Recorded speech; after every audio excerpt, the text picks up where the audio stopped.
Imagine this. You're in the good old state of Oklahoma and you like retro video games. Well, where can you get some? If you're lucky, there will be a secret stash in your attic passed on from your parents, and if not, there's nothing around but the Great Plains and piles of red dirt. Maybe some methamphetamines if you know where to look. Actually, I lied. There is a retro game store in Oklahoma. Yeah, a few of them. Vintage stock. Boy, oh boy, you thought GameStop was a scam. I remember calling up one day and asking Vintage Stock, "Hey, how much cash can I give for a Virtual Boy console?" $15? Never again. Well, that was the past and now is the present. What about over here in Japan? What options are there? Are there any better options than that Vintage Stock? Well, let's find out. The most famous retro game store in Japan, I'd say, is Super Potato down in Akihabara. I hope to go one day. I mean, it looks like any nerd's dream, but being so far away, I'll need to do something else in the meantime.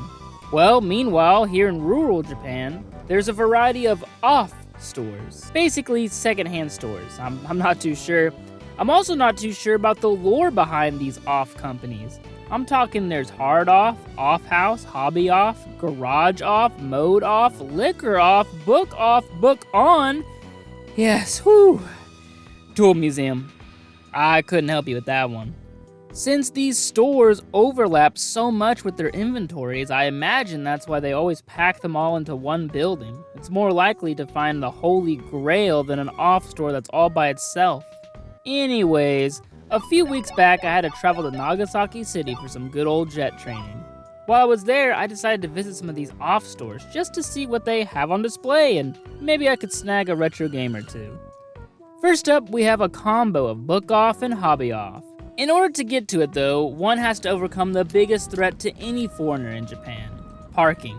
The closest parking I could find was on top of a nearby mall. Here, the first floor is a book off, and as you can guess, it's mostly manga.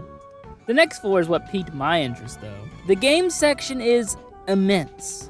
I couldn't tell you what 99% of the games are, but I can tell you one thing: they're very cheap. Most are only a few dollars. Here's Mario Party 4 for the GameCube for a whopping 300 yen, which has to be like $1 or $2 in the US. Next door is Final Fantasy VII for the same price. And Baby Universe? Okay, I don't know about that one. Though, like anywhere, the expensive games are hidden behind glass. Take this Sega Saturn porn game for 3,300 yen. I didn't even know the Sega Saturn had those. Another notable thing is this Epoch Space Defender tabletop. I think it's Epoch? Yeah, maybe? Epoch, I don't know. It's selling there for about 4,400 yen, or maybe that's like 30 USD? Pretty crazy since I've actually seen it go for a lot more on eBay. On top of the case, we have a few consoles too. We got a couple Sega Mega Drive 2s in the box for 11,000 yen, next to a Dreamcast in the box for 16,500 yen. A couple other consoles are this Japanese Genesis for 5,500, a PC Engine that I think is also 5,500, and a Neo Geo controller for 5,500. Honestly, a pretty good deal when you compare it to eBay. On the way back to my house, I decided to hit up another off combo, hard off and off house. Now, off house is of course home decor and whatnot, but the other is all about electronics, and it's a good bet you'll find some good deals on retro games and controllers and whatnot. Just like hobby off, we have a vast assortment of games, including this Cowboy Bebop game for the PS2. When the heck did that happen? Bebop's my favorite anime. Well, maybe for a future video. Anyways, games aren't the only thing here. We got loads of consoles on display, such as this Wii U for 5,500, a handful of Super Famicoms for 6,600, GameCubes for 7,700, 3 different N64s, one for 8,800, one for 6,600, and then one in the box for 7,700. All I can think is, why not just take the boxed one? Further down, we have PlayStations, PS3s for somewhere around 8,800 to 9,900. A PS2 Slim for 8,800, which I first thought was a super rare color scheme. Like, I had never seen this yellow color before, but looking back, I think it just had a little too much time in the sun. How about a PS5 in the box for 49,500 yen?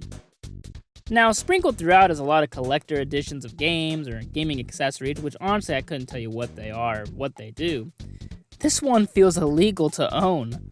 Further on into the store is something that makes hard off ahead of the competition: the junk aisles. If you've seen other videos like this is where assorted controllers, games, and consoles go that aren't in tip-top shape. Sometimes it's a console that genuinely has a hardware failure, like this PSP for $2,200, but other times it's just a very minor scuff. What about a 1,100 yen Super Famicom? Now that sounds good, but it comes with nothing but the console. Here's a Wii in the box for 2,200 yen, and it's here due to one of the controllers not working too well. And my god, there's a lot of Donkey Kong drums here. I think I've seen one back in the US. Well, that was just a little trip hunting for some retro games in Nagasaki, Japan. Now we gotta ask the last question. Was it worth it? Pretty cool, right?